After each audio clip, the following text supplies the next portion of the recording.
Historia sin sombras.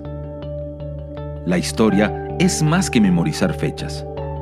La historia es una memoria de voces vivas, listas para hablar la verdad. Querigma Radio y Oikónomos te invitan a sumergirte en la historia revelada. Acompáñenos a remover velos en la historia sin sombras. Hola queridos amigos, es una bendición poder conectarnos una vez más en nuestro programa Historia sin Sombras por Querigma Radio. Una vez más también los saludo en el amor del Señor. Soy Javier Castro, conductor de este programa, y también nos acompañan en esta jornada nuestros conductores Saray Jaramillo y Ángelo Palomino. Saray, ¿cómo estás? Saludos desde Santiago de Chile, tú estás en Madrid, España, te escuchamos. Hola amigos, ¿cómo están? Aquí saludándoles desde Madrid. Muchos abrazos, muchos saludos para todos ustedes. Feliz, contenta de poder compartir un nuevo programa aquí con todos ustedes. Muchas gracias, Saray. Y también saludamos a Ángelo Palomino. Ángelo, ¿cómo estás? Hola, ¿qué tal? Muchas bendiciones por acá también en Santiago de Chile. Muy bien, gracias al Señor, y también esperando que nuestros auditores se encuentren bien y resguardados bajo la poderosa mano del Señor, a quienes también les mandamos un caluroso saludo, tanto a aquellos que ya se han sintonizado, ¿no es cierto?, a Radio Querigma, como también a aquellos que escucharán posteriormente este capítulo, este audio. Muchas gracias, Ángelo. Como bien les hemos comentado, este programa Historia sin Sombras, tiene el objetivo de entregar múltiples temas de interés en donde vamos a recorrer velos, vamos a caminar examinando la memoria de las generaciones y viendo cómo muchas veces la historia ha elaborado mentalidades, formas de pensar, cosmovisiones. El primer capítulo estuvimos conversando acerca de Colón, ¿cierto? El recorrido profético, el cual él siguió. Y hoy también vamos a hablar un tema muy, muy interesante. En Querigma Radio tenemos la posibilidad de poder conectarnos con tantos amigos que están en diferentes países de América Latina y del mundo. Si tienes alguna pregunta, si tienes algún comentario o algo en lo que podamos ayudarte, no dudes en escribirnos a contacto@oikonomos.cl. Lo repito, contacto@oikonomos.cl. Antes de avanzar al tema de hoy, justamente me gustaría poder presentar a Oikonomos, un centro de liderazgo público cristiano en el cual hemos estado trabajando durante muchos años para formar hijos de Dios, para formar reyes y sacerdotes que puedan influenciar en el gobierno, en la cultura y en diferentes aspectos del pensamiento. Sari, ¿puedes contarnos un poquito de qué se trata Oikonomos? Bueno, Oikónomos, como decía Javier, es un centro de estudios de liderazgo público y que busca principalmente convocar a jóvenes, tanto del ámbito profesional, que estén estudiando y que tengan un llamado a manifestar la cultura del reino de los cielos en los ámbitos de la sociedad, pero también en distintas otras dimensiones de nuestra vida, ya sea la economía, el medio ambiente, la cultura, la educación, etc.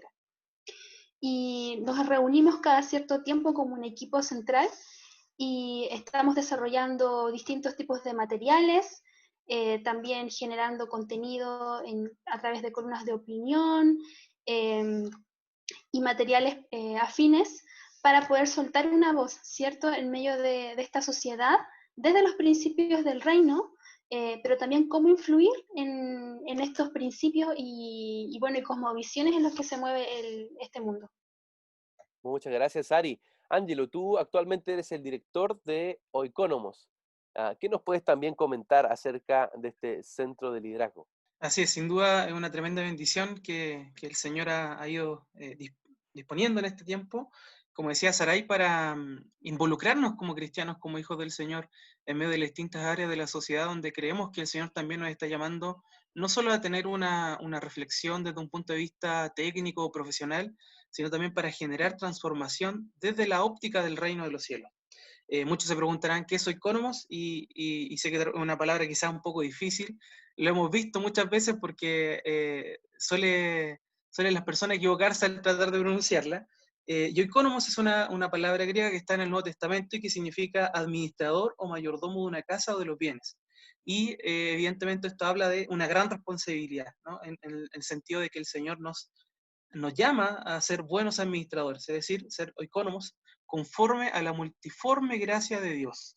Así que eso es lo que buscamos ser, agentes de transformación, pero buscando establecer el reino de los cielos en medio de nuestras comunidades, de nuestras naciones, en medio de nuestras distintas esferas donde el Señor nos ha puesto para poder influir con el reino de los cielos. Estás en sintonía de Querigma Radio, extendiendo el mensaje del reino de Dios a todas las naciones de la tierra. ¿Vives en Santiago de Chile y no tienes dónde congregarte? Te invitamos a que nos contactes en nuestro sitio web www.ciudadeluz.cl. Te esperamos. Querigma Radio, enseñando principios que ayuden a la iglesia a vivir en el Espíritu. De manera práctica, real y completa. Querigma Radio. Te invitamos a suscribirte a nuestro canal de YouTube. Búscanos como CCA Ciudad de Luz. Ahora seguimos con tu programa, Historia sin Sombras.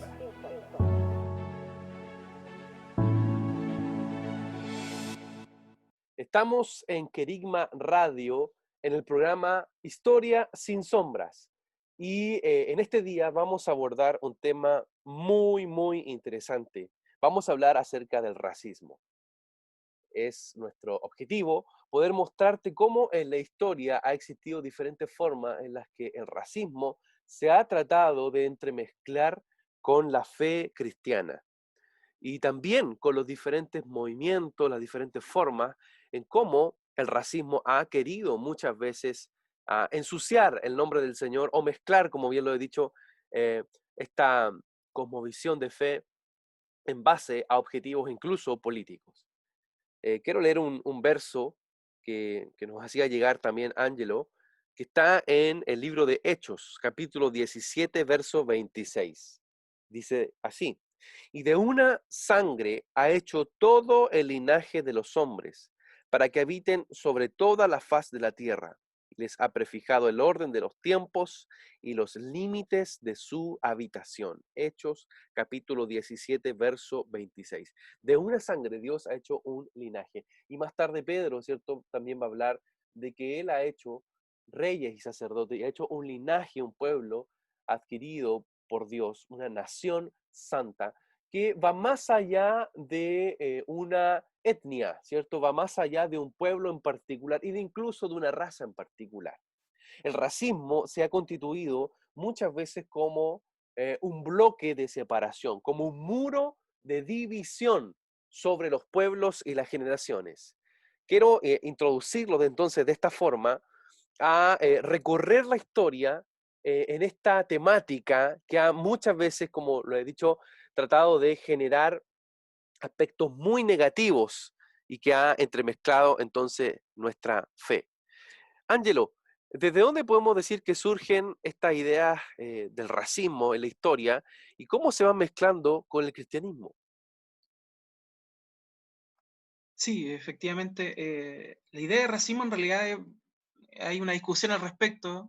Uno podría decir que en cierto sentido es bastante antigua si uno trata de vincular el racismo con una suerte de diferenciación entre las personas para destacar una idea de superioridad de algunas personas respecto de otras, ¿no es cierto? Y en ese sentido, por ejemplo, uno ya puede encontrar esta idea o esta formulación, digamos, inicial o intuición por ejemplo, Aristóteles, ¿no? Que en este contexto griego él dice cosas como, por ejemplo, que la naturaleza, teniendo en cuenta la necesidad de la conservación, ha creado a unos seres para mandar y a otros para obedecer. Esto dice Aristóteles, ¿no es cierto?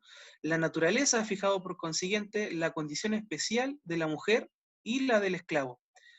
Ha querido que el ser dotado de razón y de previsión mande como dueño, así como también que el ser capaz por sus facultades corporales de ejecutar las órdenes obedezca como esclavo. Y de esta suerte el interés del señor y del esclavo se confunden. Esto evidentemente dice relación con esta idea que tiene Aristóteles del ser humano como son politicón. Pero más allá de eso, digamos que donde uno puede encontrar estos elementos en la antigüedad, también uno puede decir que se van generando ciertas formulaciones, ciertas ideas que van avanzando también, por ejemplo, en la modernidad, a través de, por ejemplo, David Hume, un filósofo escocés del siglo XVIII, quien dijo lo siguiente: tengo tendencia a considerar a los negros y en general a todas las otras especies de hombres, porque hay 4 o 5 tipos diferentes, dice él, como naturalmente inferiores a los blancos. Entonces, lo repito, aquí está la formulación todavía más clara, más evidente, de lo que veíamos, por ejemplo, anteriormente en Aristóteles, donde en realidad solo estaba marcada esta idea de superioridad y de distinción.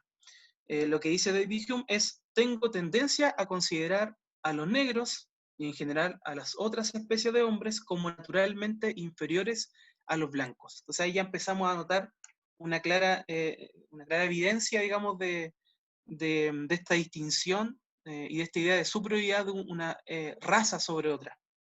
Es muy interesante lo que estás planteando, porque pensadores como Aristóteles o incluso David Hume fueron formadores, es decir, fueron quienes crearon una mentalidad occidental. Y en ese punto, en crear una mentalidad occidental, muchos de estos pensadores tuvieron una posición directamente racista. Incluso este mismo Voltaire, ¿cierto? Padre de la Revolución Francesa, en términos ideológicos, llegó a comparar a la gente de color morena o de tez morena con los simios o los elefantes, perdón. Él dijo: veo simios, elefantes negros, quienes parecen tener todos un atisbo de razón imperfecta, son una raza imperfecta. Entonces, para Voltaire, imagínate, quien llega a escribir la enciclopedia, que fue un reemplazo de la Biblia en el ciclo de las luces para los llamados revolucionarios, esta, entre comillas, nueva Biblia, que era la enciclopedia, era racista planteándose en tomar lo que tú estás hablando, las ideas desde Aristóteles, de Hume y del mismo Voltaire. ¿Cómo se van a ir conectando estas teorías directamente racistas y hasta esclavistas con el cristianismo, Ángelo? Sí, en realidad, bueno, esta es una historia que, por cierto, mucho más larga de lo que podemos ir resumiendo, ir acotando en este episodio, pero hay hitos que uno podría decir que son muy relevantes, como por ejemplo el texto de Joseph Arthur, esperando decirlo de manera correcta, alguien francés, conde de Gobineau, quien vivió en 1816 a 1882, diplomático aristócrata, quien representó a su gobierno en Irán, y él publica en 1853 un ensayo acerca de la desigualdad de las razas humanas. Y esta es una obra seminal que puso una teoría racial y que evidentemente limitó esta idea de superioridad, ya no a cualquier tipo de persona, sino a la idea de la superioridad de los arios, es decir, de los pueblos indoeuropeos, ¿sí? Como los únicos blancos destacados. Entonces aquí vamos viendo que en el fondo esta idea va desarrollándose a lo largo de la historia, y hay quienes piensan que, por ejemplo, esto tiene una suerte de raigambre bíblica o algo por el estilo. Hay quienes, como por ejemplo Houston Chamberlain, también escribe respecto de esto y señala que, y trata de demostrar, obviamente de una manera muy, uno podría decir incluso burda, pero trata de señalar que Jesucristo no era judío, sino que ario. ¿Para qué? Para poder destacar esta idea de que hay una suerte de superioridad de una raza blanca en particular, que son los arios. Y es muy interesante también que hay algunos que señalan que esta aparición del racismo está vinculada a los países protestantes y evidentemente también países blancos.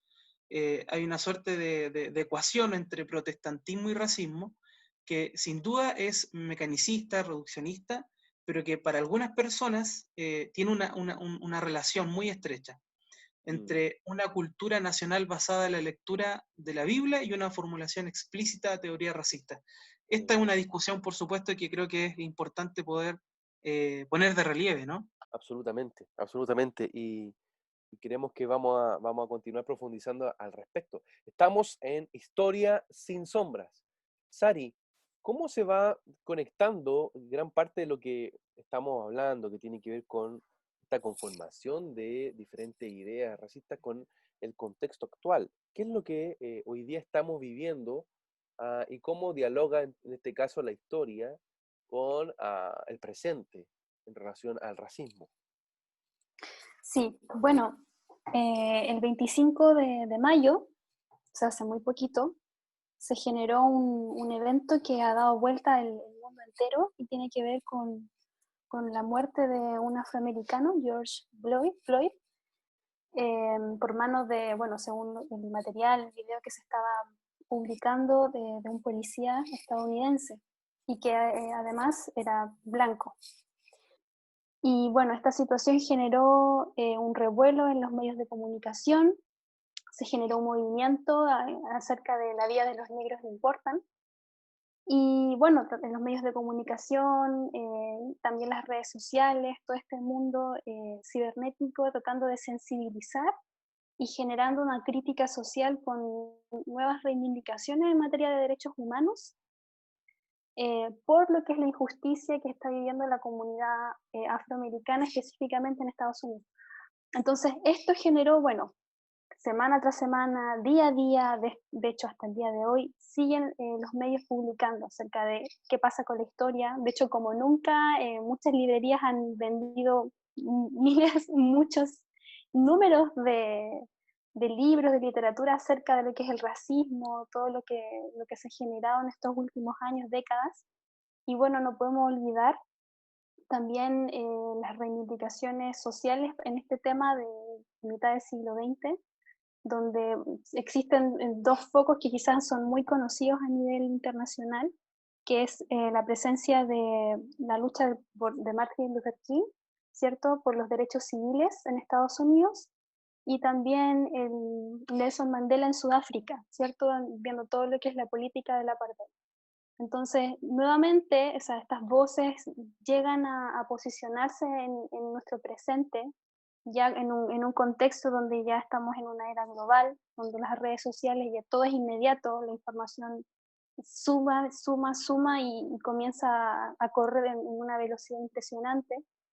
Y no solamente, digamos, el mundo académico o el mundo de las noticias empieza a hablar del tema, sino que también se suman celebridades, se suma gente del deporte, incluso cristianos también, a poder hablar sobre este tema desde distintas concepciones, pero un poco generando conciencia y bueno, tratando de posicionar una vez más lo que es la dignidad humana al centro del debate social. Es hoy día una discusión y como tú lo decías, un debate abierto y muchos pensarían de que esto ya había sido superado, ¿cierto? Las diferencias raciales. Sin embargo, vuelve a asomar en toda la discusión internacional. Eh, Esto nos muestra que sigue siendo hoy un problema muy, muy vigente y a veces lo tenemos como algo, insisto, que ya fue superado en la historia, pero si lo vemos aún en países latinoamericanos, hay diferentes micro racismos, por así llamarlos, contra diferentes etnias o inclusive con mestizos, zambos y otras formas de mestizaje que se fueron construyendo a partir de la colonia en América Latina. Es un tema muy, muy vigente y actual. Quiero seguir profundizando, a partir de lo que también estaba hablando Ángelo y ha venido comentando Sarai, en la línea histórica, cómo se fue generando esta mezcolanza de conceptos a partir de cómo muchas veces se justificó el racismo a partir de teologías cristianas. En el siglo XIX se formaron diferentes formas o modelos teológicos que trataron de explicar la realidad. Recordemos que el siglo XIX fue un ciclo en donde las monarquías fueron cayendo a causa del pensamiento liberal y lo que significaba también un cambio de paradigma en la ciencia. El siglo XIX también fue el ciclo donde la ciencia trató de explicar todas las cosas. La mayor prueba de ello fue la teoría de las especies, ¿cierto?, de Darwin y la evolución, tratando de explicar toda la realidad de los orígenes, como bien lo dice el mismo título de Darwin, ¿cierto?, el origen de las especies, pero al mismo tiempo en cómo éstas se fueron diversificando. En esa idea que se da en el siglo XIX de tener dominio sobre todo el conocimiento a partir de la ciencia, es que va a partir o va a generarse también un tipo de darwinismo social, ¿cierto? De entender incluso cómo se van a gobernar los diferentes cuerpos sociales y también, en este caso, cómo la fe iba a interactuar de una manera casi científica. ¿Ya? Entonces, en el siglo XIX se intenta explicar todas las cosas. Una de estas cosas fue, o uno de estos elementos fue, por ejemplo, la escatología, donde se desarrollan visiones escatológicas de forma científica para establecer los tiempos del Apocalipsis, ¿cierto? Ahí están las famosas teologías dispensacionalistas que se crean con Scofield, o más que con Scofield, se van difundiendo con Scofield, y se arman entonces con más tarde Darby, ¿cierto? Y otros más, estos tubos de ensayo que tratan de explicar tiempos, por ejemplo, a través de la escritura. Y también va a suceder con las razas o las etnias, donde tiene mucha fuerza la idea de que las tribus, o principalmente los tres hijos de Noé, Sem, Cam y Jafet, van a ser quienes van a provocar un descenso, es decir, van a tener descendientes, marcando tres razas humanas y dándole mucha fuerza al verso de Génesis 9, del verso 18 al 29, Génesis capítulo 9, 18 al 29, donde hay una maldición sobre Canaán, ¿cierto? De ser siervo sobre sus hermanos. Y de forma bastante, por así decirlo, con poco antecedente, se estipuló de que los descendientes de Canaán eran principalmente la raza de tez morena y principalmente también los que vivieron en África. De esa forma se va a construir una interpretación difundida entre las autoridades coloniales del siglo XIX, es decir, estamos hablando de la Inglaterra victoriana, estamos hablando de la época de los imperios modernos. Y, por tanto, estas autoridades coloniales van a llevar a cabo movimientos misioneros católicos y protestantes, donde incluso esta idea de la raza negra como una raza inferior va a difundirse con mayor fuerza. Esto no era algo nuevo. La forma en cómo se va a mezclar el entendimiento entre el cristianismo y el racismo también se dio con mucha fuerza en el descubrimiento de América en 1492, donde hay no solamente un descubrimiento de un continente, sino que también hay una expulsión de árabes y judíos en España, aun cuando muchos de ellos, convertidos forzosamente, igual llegaron a América y también se movieron a otros sectores de Europa. Vamos a ver ahí también cómo va a existir un modelo en el que se va a combinar una culpa, por ejemplo, hacia los judíos, un antisemitismo, porque ellos habrían sido quienes pusieron a Jesús en la cruz. Entonces eso inclusive justificaba el que se les persiguiera a nivel étnico y también terminara creándose un tribunal del Santo Oficio como lo fue la Inquisición más tarde, donde miles de judíos y miles también de otras personas que tenían eh, otra visión de la vida, es decir, protestantes, liberales e incluso más tarde ateos, van a ser juzgados en el tribunal del Santo Oficio, algunos, insisto, por razones teológicas y otros directamente por razones raciales o de ascendencia étnica, como en el caso de los judíos, en el caso de América.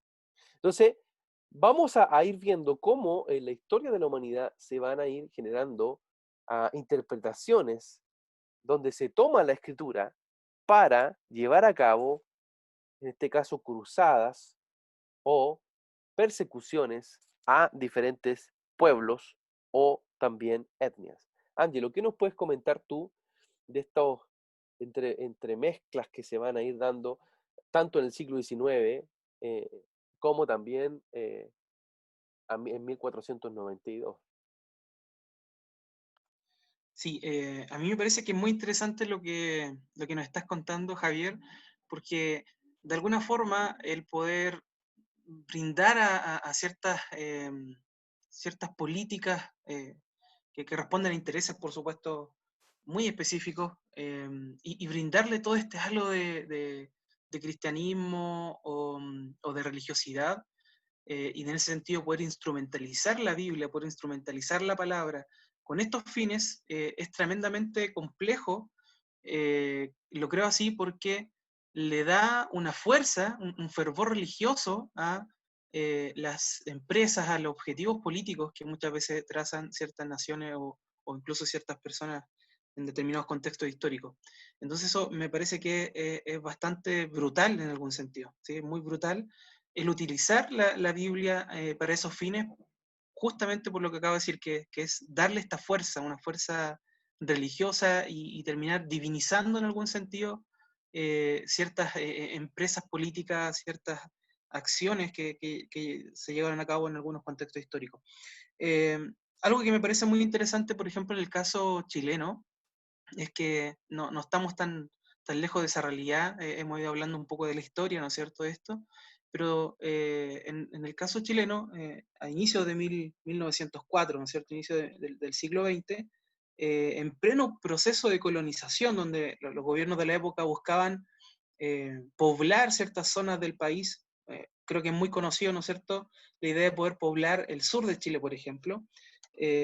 Lo que hacían los gobiernos de la época era buscar colonos, y para eso, evidentemente, que trataban de priorizar grupos humanos específicos por sobre otros, para poder generar este poblamiento.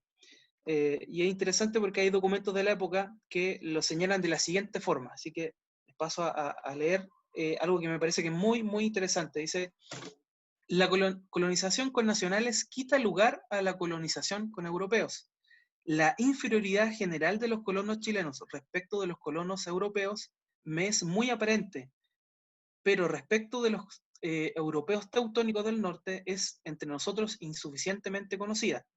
He aquí caracteres importantes de colonos, varones adultos, escandinavos y chilenos, que son muy interesantes respecto de la colonización. Entonces aquí hay una descripción de la época en cómo se va a percibir al colono alemán, y particularmente aquellos que vienen del norte de Europa, ¿no es cierto?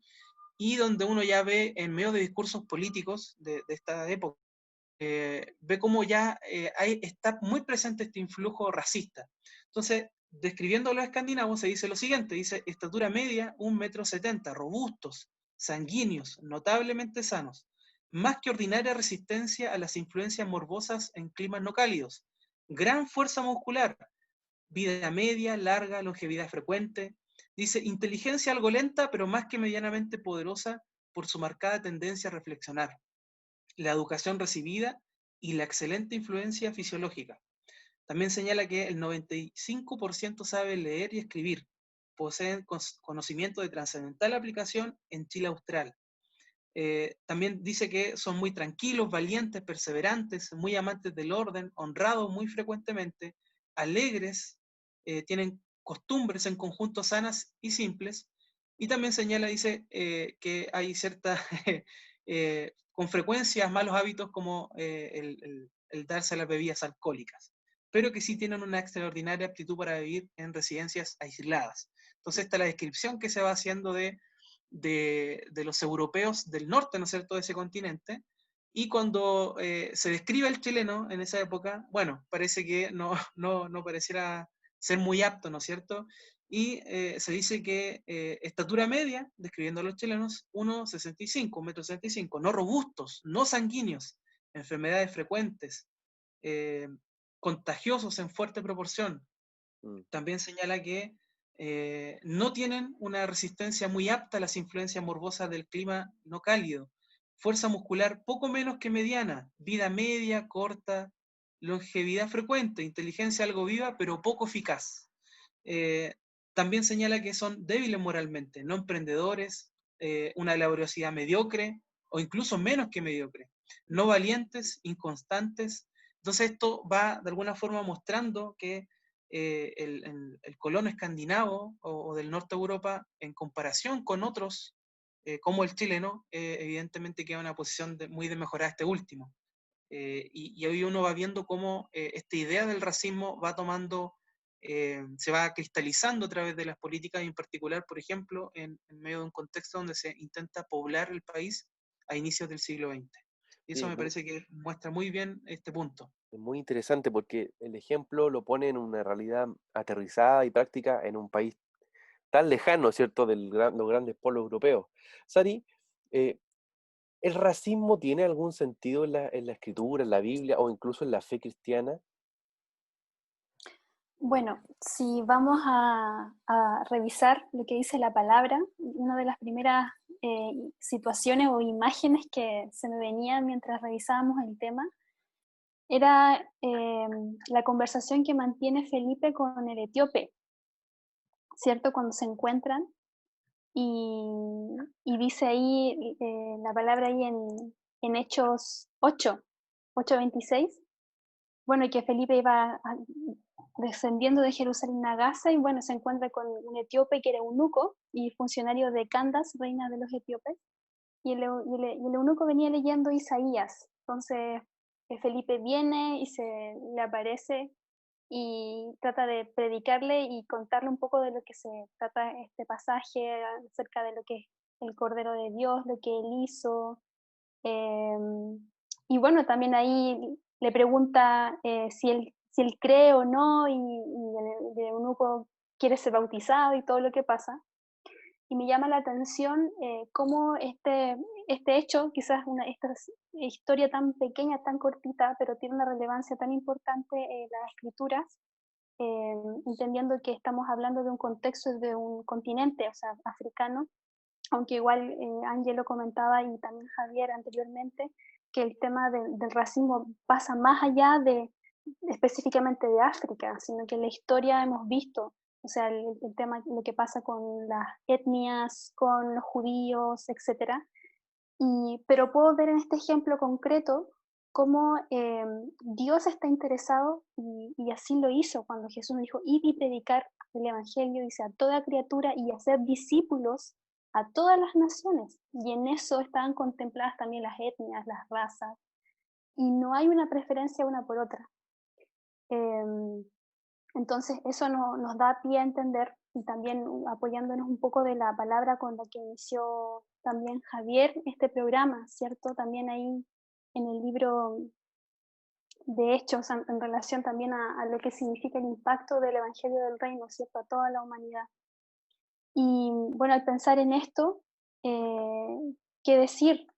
Que bueno, que Dios tiene un plan para todos, pero que aún en sí hoy, o sea, no sé si toda la fe cristiana específicamente lo ha entendido así. O sea, aún tenemos, lamentablemente, hemos visto situaciones de exclusión o de desigualdad también dentro de las preferencias también en nuestras sociedades que tienen la mayoría de ellas fundamentos cristianos. O sea, yo aquí mismo en Europa, si bien ya en América, o sea, en Norteamérica se está hablando mucho de lo que es el impacto del racismo, pero a nivel de la comunidad afroamericana, pero aquí, por ejemplo, está todo el tema árabe, el tema sirio, sigue eso, o sea, el discurso, claro, está tendenciado hacia una parte, pero lo que es el racismo también se puede explicar a través de otras formas, pero es muy clara la palabra, o sea, cuando Dios crea al hombre y nos revela ese plan hacia las naciones, o sea, es muy claro que en él su plan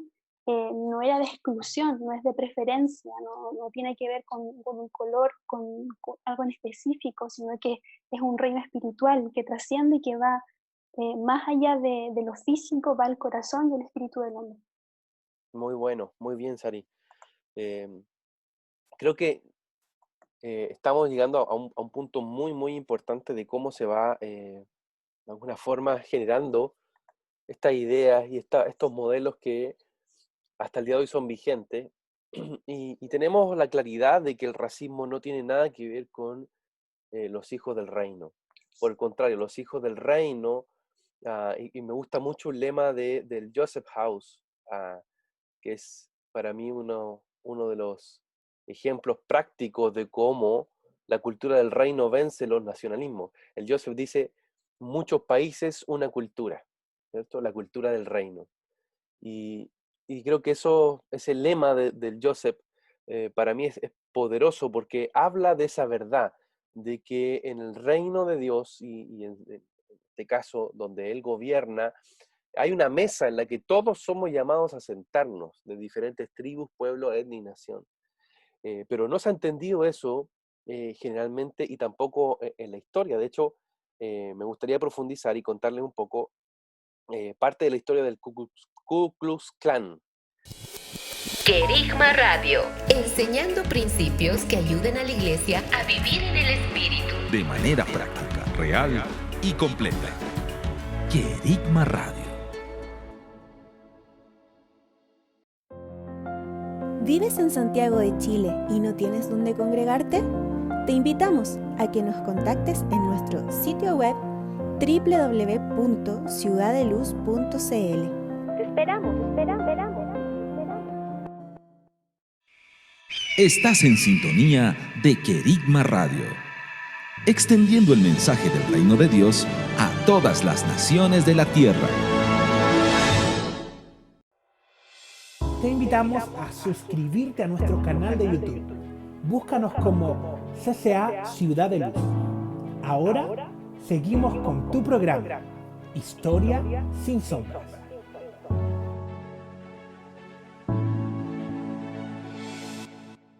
El Ku Klux Klan,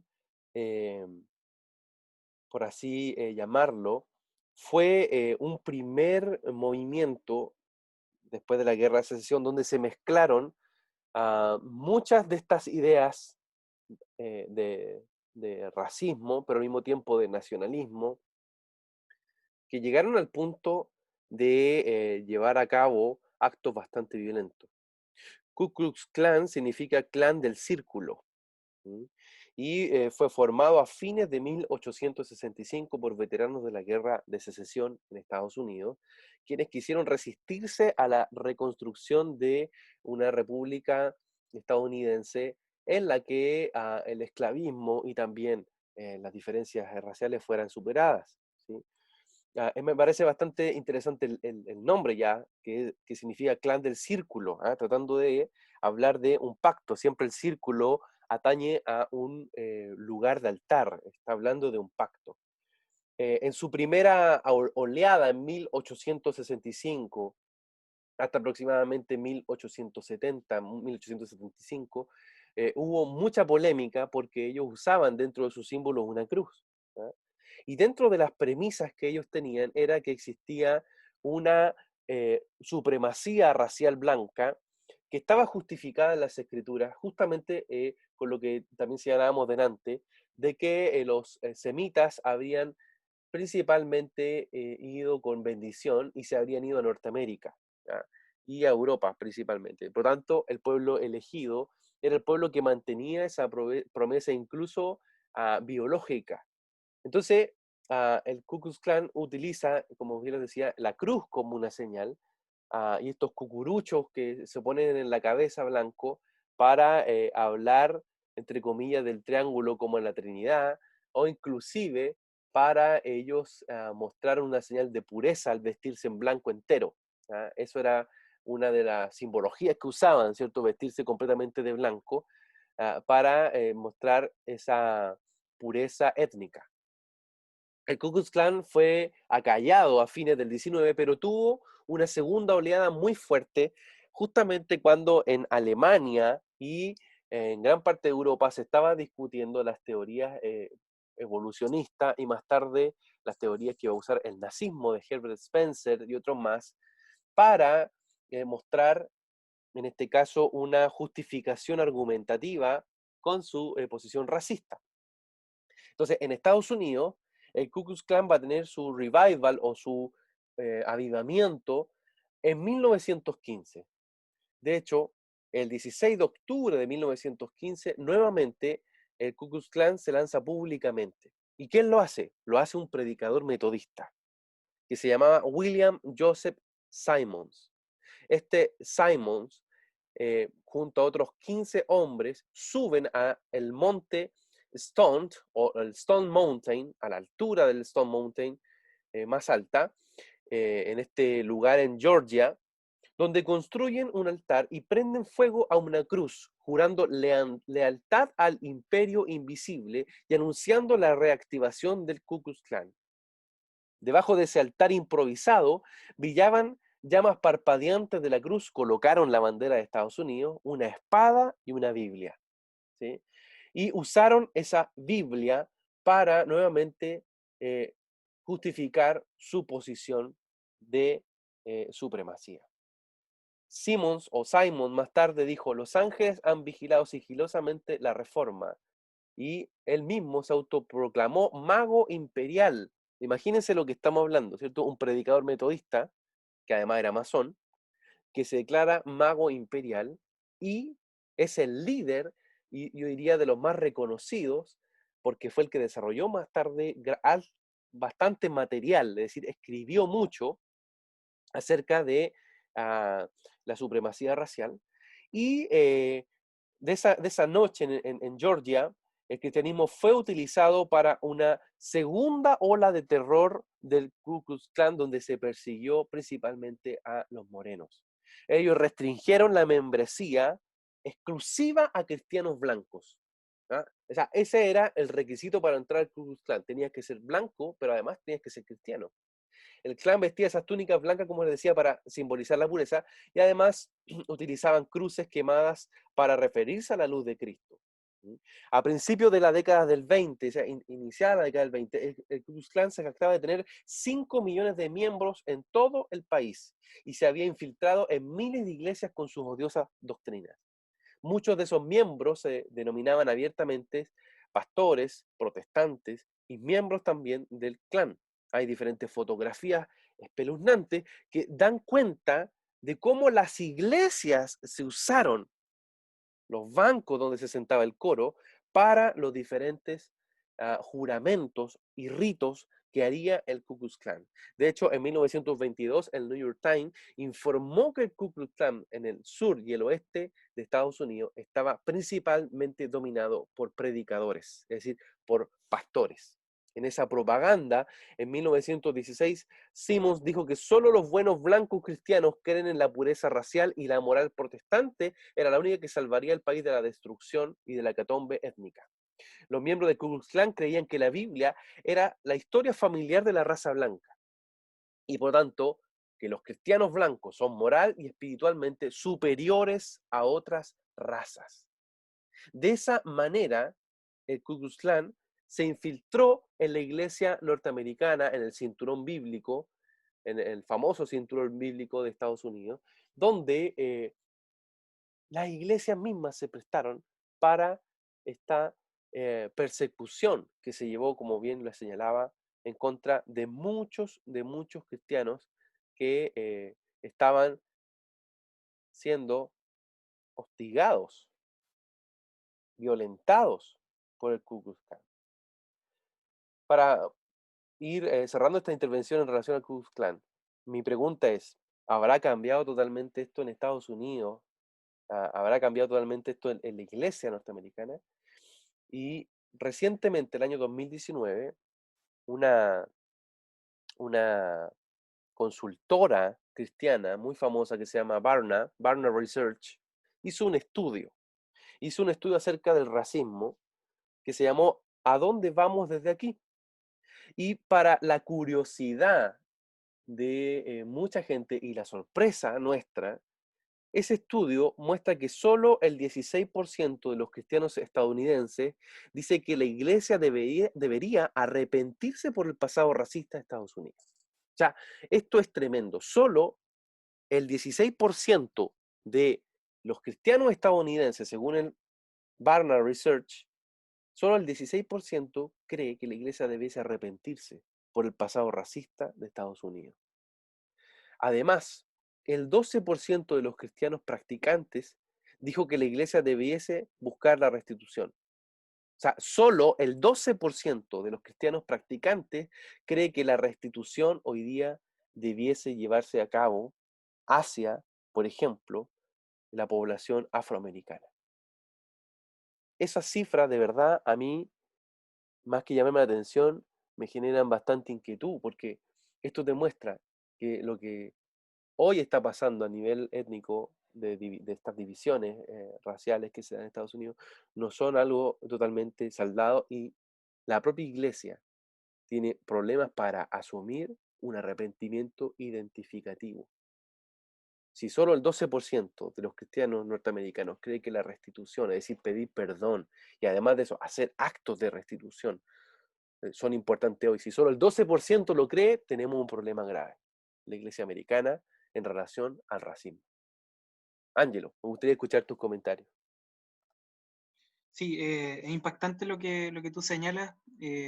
Yo en realidad solo diría lo que un poco retomando lo que dije en alguna oportunidad hace algunos minutos atrás, que es lo brutal que significa utilizar la Biblia y utilizar la Escritura para este tipo de fines tan terroríficos. Me parece que el Evangelio, tal como señala la Escritura, es poder de Dios para salvación, no para segregación, no para la exclusión. Y en ese sentido, creo que como hijos de Dios estamos llamados, ¿no es cierto?, a ser ministros de la reconciliación y por lo tanto a pedir perdón y también a reconciliar, ¿no es cierto?, a reconciliar y no actuar en violencia. Creo que eso también es muy importante porque muchas veces cuando hay una serie de situaciones como esta, ¿no es cierto?, episodios de racismo, se genera también una respuesta, muchas veces desde el corazón humano, con una serie de amargura y dolor, y que lleva a la violencia, que lleva a la destrucción, pero como cristianos creemos más bien en la reconciliación, creemos en ser agentes de paz, que traen el Evangelio, que es poder de Dios para salvación y no para segregación. Estamos en Querigma Radio y en tu programa Historia sin Sombras. Saray, así como ha existido a diferentes movimientos cristianos que han justificado el racismo, incluso mezclando teológicamente sus argumentos para amplificar la segregación, podemos encontrar también gente que ha ido en contra del racismo dentro de nuestra fe. Bueno, uno de los quizás personajes más emblemáticos en la historia es Martin Luther King, el pastor, ¿cierto?, protestante. En la década de los 60 él hizo una férrea y muy notable lucha en contra de lo que era el racismo. Y bueno, él tiene más allá de quizás algunas diferencias que uno pueda tener en algunas formas, pero es destacable el hecho que, por ejemplo, el abuelo que él tenía, el padre de su abuelo, haya sido también un predicador, pero esclavo, o sea, que había sido parte de lo que era el sistema de esclavitud en esa época en Estados Unidos, en un momento histórico. Y cómo a lo largo del proceso de formación de su familia se fue transmitiendo de generación en generación, que Dios no hace acepción de personas, y era algo que él aprendía de su madre, y apoyándose en textos como en Deuteronomio 10:17 o Romanos 2:11. Y bueno, finalmente él termina convirtiéndose en un pastor y ocupando estos espacios también de difusión y de difusión de la fe, para hablar acerca de lo que es la justicia social, que considero que es un tema que es importante, que tenemos que abordar dentro de nuestras congregaciones, cómo es la administración de la justicia del Padre, no solamente a nivel personal, sino también cómo es un proceso de transformación cultural y social. Bueno, en ese momento Martín estuvo desarrollando esta idea, lo que lo llevó a enfrentamientos muy duros, muy difíciles. Él era de Georgia también, un lugar geográfico en Estados Unidos que también ha sido muy emblemático de este tipo, las luchas y todo. Y bueno, es un personaje digno de destacar. Eh, y bueno, me llama la atención una intervención que quisiera aportar acá. Hay un hermano, un adorador que a nosotros nos gusta mucho, que conocemos, que se llama Jason Upton, un adorador de Estados Unidos. Y bueno, él escribe una canción para uno de sus álbumes, en un contexto como narrando un poco la historia en un momento específico de Martin. Él dice que se inspira a raíz de un escrito que lee Jason acerca de un autor que se llama Philip Danzig, donde narra un hecho cuando Martin está en la cocina en su casa y recibe un llamado telefónico de un opositor y con amenazas de muerte para su familia. Entonces, en medio de este relato, de esta canción, Jason empieza a escribir un poco de lo que vive Martin y dice que estando en su cocina, o sea, se vuelve al Señor, trata de orar y buscar al Señor, diciendo: Señor, ¿qué hago? Tengo miedo, tengo temor, pero sé que tú me has llamado a manifestar justicia. Y dice que luego de ese silencio, él escucha la voz del Padre decir: no estás solo, Martín, nunca te dejaré. Y me llama la atención, o sea, de cómo, a pesar de que este hermano, que es adorador, es un contemporáneo a nosotros, eh, aún está muy patente en Estados Unidos, digamos, en la fe cristiana, todo lo que ha sido el legado de Martin Luther King, o sea, más allá de las cifras que decía Javier, que son impactantes, o sea, ese 12% que retumba en nuestros corazones, yo sé también los de ustedes, los oyentes, no deja de ser impresionante, pero aún también hay un remanente, o sea, en una iglesia que en el fondo está viendo, hay cosas que no podemos dejar pasar por alto y que necesitamos tener ojo y entendimiento del Señor. En este mismo sentido, decir, bueno, de que finalmente Martin Luther King fue un personaje tan notable, ¿cierto?, de que llegó a tomar el Premio Nobel de la Paz, y de alguna manera en la humanidad, o sea, no se ha tomado mucho de sus discursos, ese discurso tan conocido de 1963, Yo tengo un sueño, ¿cierto?, que es tan conocido, un poco tratando de generar una voz, ¿cierto?, de justicia. Pero nuevamente empiezo yo también a hacer ese punto de inflexión y reflexión personal, y también para ustedes que nos están oyendo, cómo hoy, en la actualidad, como hijos de Dios, podemos tomar la inspiración del Señor, desde un espíritu correcto, humilde, no un espíritu violento, pero sí generar intercesión, clamar por justicia. ¿Y desde qué justicia también? Creo que es importante que busquemos por eso. De repente hay muchas corrientes, o sea, como lo mencionaba Ángelo, Javier, desde un punto de vista más fundamentalista, desde un punto de vista más liberal, más progresista, incluso dentro de la misma fe cristiana, para reivindicaciones en este tema del racismo, pero cómo conseguir algo que venga desde el Señor, directamente desde su corazón, que clame por justicia, por dignidad, pero siendo fieles también a la palabra de Dios. Querigma Radio, enseñando principios que ayuden a la iglesia a vivir en el Espíritu. De manera práctica, real y completa. Querigma Radio. ¿Vives en Santiago de Chile y no tienes dónde congregarte? Te invitamos a que nos contactes en nuestro sitio web www.ciudadeluz.cl. Te esperamos. Estás en sintonía de Querigma Radio, extendiendo el mensaje del reino de Dios a todas las naciones de la tierra. Te invitamos a suscribirte a nuestro canal de YouTube. Búscanos como CCA Ciudad de Luz. Ahora seguimos con tu programa, Historia sin Sombras.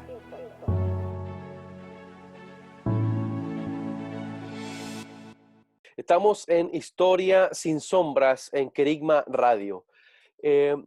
Señalar de que Sudáfrica tuvo también un problema de segregación racial bastante fuerte, bastante impactante, el famoso apartheid, en donde también se generan estos bloques, en donde hay diferentes modos en los que los pueblos terminan siendo divididos y bastante heridos. Y allí tuvo un rol bastante importante también la iglesia en Sudáfrica para sobreponerse al apartheid. De hecho, bueno, el más conocido es Desmond Tutu, que es obispo de la iglesia anglicana, pero más allá de Desmond Tutu, hubo también un rol súper relevante de las iglesias para un movimiento de restitución. De hecho, los historiadores prueban de que la recomposición de Sudáfrica pudo haber sido tan dramática, haberse provocado una guerra civil, pero sin embargo, el papel que los cristianos tuvieron, que los hijos del Padre tuvieron en la restitución y en el perdón identificativo fue fundamental. Sudáfrica tenía, como bien ustedes lo pueden conocer, colonias inglesas y colonias holandesas bastante grande y neozelandesa también de neozelandeses, que estaban también en los lugares más predominantes del poder sudafricano, y muchos de ellos tomaron una posición muy estricta en contra de la población originaria de tez morena.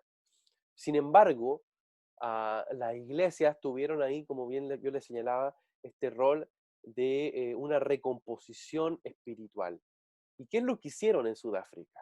Bueno, fueron poblado por poblado las iglesias convocando a la ciudadanía a hacer actos de arrepentimiento y perdón. Esto se hacía en lugares públicos, en diferentes ciudades. Johannesburgo fue el epicentro de diferentes acciones de perdón que salieron por los medios de comunicación, por las radios, las televisiones, y que pudieron de alguna manera marcar un cambio de tiempo, es decir, marcar un antes y un después. La restitución y el perdón son elementos centrales para que un país pueda desarrollarse. Es decir, no podemos encontrar un desarrollo social, un desarrollo de paz cívica o un desarrollo cultural sin que antes se provoquen puntos de encuentro. Y podemos ver en nuestros países latinoamericanos o incluso en Europa cómo siguen generándose conflictos que están arrastrados de guerras anteriores y de estereotipos que se han creado que terminan provocando los nacionalismos, los chauvinismos, las formas como los imaginarios culturales arman estos muros de separación. Y podemos verlo así, podemos verlo como en países como en Chile o en Argentina, todavía sigue siendo mal visto el que tenga una tez más oscura, el que tenga un apellido indígena, o incluso el que no viene de una, entre comillas, cuna de oro. Es común en los países que tuvieron una alta migración de Europa, de España, de Italia, o incluso de otros países como Francia o Rusia, que se armaron esos estereotipos, y al mismo tiempo que se armaron esos estereotipos, se armaron jerarquías sociales que terminaron incluso en la misma iglesia estableciendo esos lugares de mayor predominancia o incluso de lástima o de tener una posición déspota en contra de los hermanos. Eso ha estado en el corazón no solo de Estados Unidos, sino que en el corazón de América Latina. Y déjeme decirle que esa ha sido una estrategia del enemigo para poner en nosotros, crear en nosotros una forma en cómo la muerte trae esa separación. El amor quiebra todos esos muros de separación. El amor del Hijo se extendió para reunirnos en Él, de toda lengua, pueblo, tribu y nación. Y hoy, una vez más, estamos enfrentados a un desafío como generaciones, como hijos del reino. ¿A qué? A sacudirnos de todas esas mentiras, de todas esas iniquidades del racismo y poder declarar que somos hijos de un mismo Padre, que hemos nacido de la sangre, del agua que salió del costado del Cordero. Y esa verdad es más grande que cualquier línea generacional, que cualquier pueblo en el cual yo venga. Y por tanto, hoy hacemos un llamado como hijos del Rey a que podamos quebrar y sacar el racismo de nuestro corazón. Para ir cerrando, y antes de entregar nuestros recomendados de esta semana, me gustaría poder invitarte y que pudiésemos orar. Que le pidamos perdón al Señor en cómo el racismo ha mermado nuestra fe. Y que podamos ser honestos con Él. Que podamos sacar de nosotros toda esa forma en que el rechazo se alimentó de ideas racistas. Padre, te damos tantas gracias porque tú eres fiel y verdadero. Hemos expuesto aquí, delante de cada uno de tus hijos, cómo el racismo muchas veces se ha mezclado con la iglesia.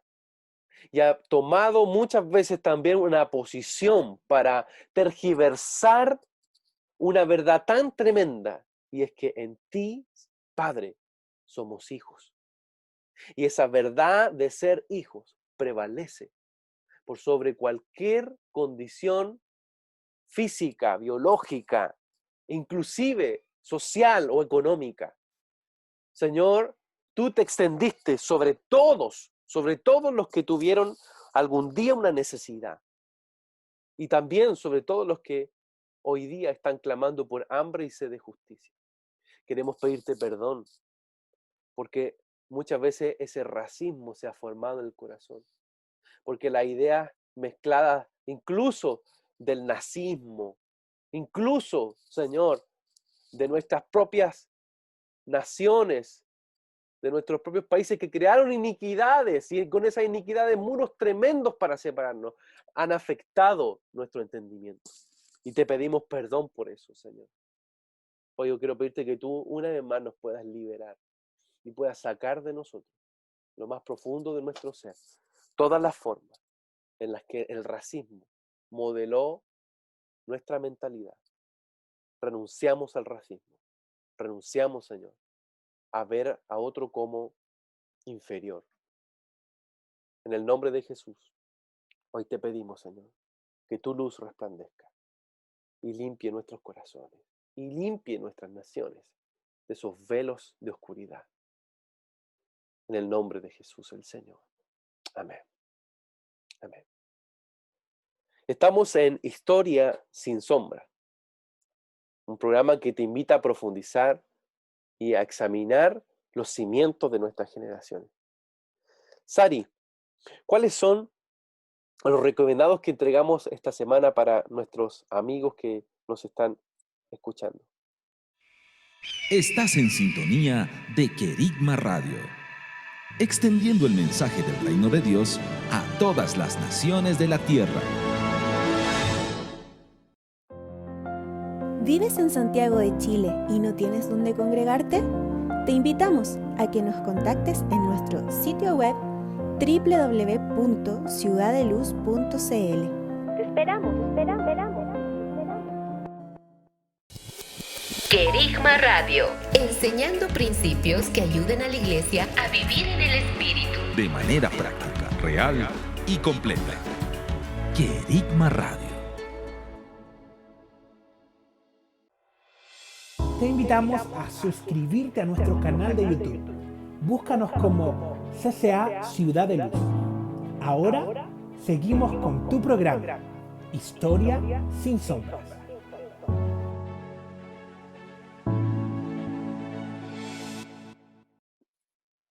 Bueno, vamos ahora a la sección de los recomendados. Anoten ahí, tomen nota, queridos amigos. Dice así: en libros o en material de lectura tenemos primero, bueno, el libro La fuerza de amar, de Martin Luther King, de 1963. También el discurso del I Have a Dream, también del mismo año. Y en documentales de historia en relación al racismo tenemos Historia del racismo de la BBC, La lucha pacífica, también de Martin Luther King por HBO. Y para la familia, para ver ahí juntitos en este tiempo que estamos en casa, bueno, para ir reflexionando, 12 años de esclavitud del año 2013, Historias cruzadas o The Help del año 2011. También tenemos Invictus, y ahí hablando un poco más de lo que sucedió en Sudáfrica, ¿cierto? Con Nelson Mandela del 2009. Y una película muy linda, ya, que habla en relación al contexto también de una congregación de gospel, o sea, de afrodescendiente, pero una congregación allá en Estados Unidos, se llama Amazing Grace, del 2018. Es una grabación en directo del álbum de gospel de Aretha Franklin en la Iglesia Bautista Misionera del Templo Nuevo.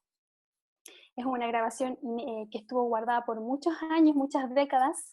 Esto se grabó inicialmente en 1972, pero recientemente se dio autorización para su publicación y es un material precioso de adoración. Yo sé que van a ser muy impartidos por eso, así que todos en casa a buscar ahí, a arrendarla, Amazing Grace.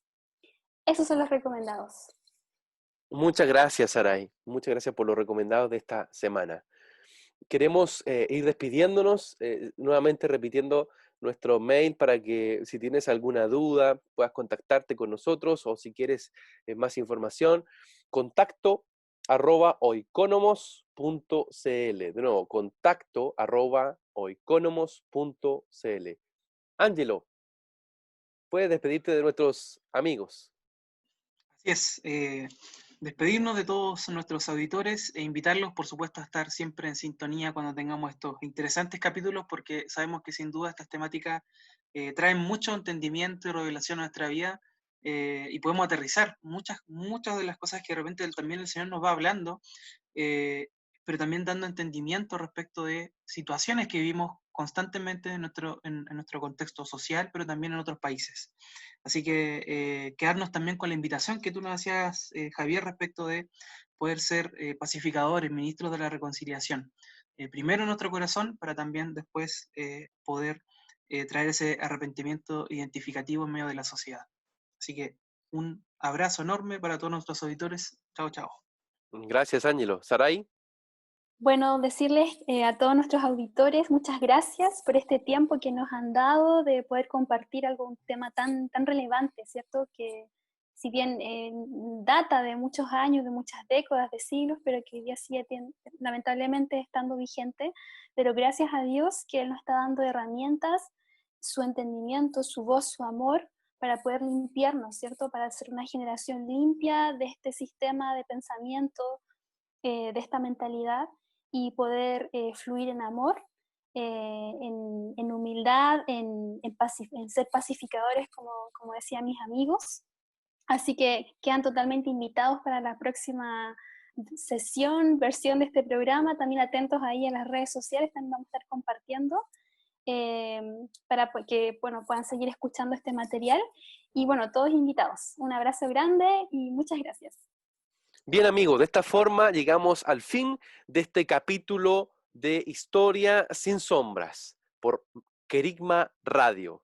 Muchas gracias por su sintonía. Estamos muy felices de poder siempre estar conectados con ustedes y los invitamos a un nuevo capítulo de Historia sin Sombras. Chao, bendiciones.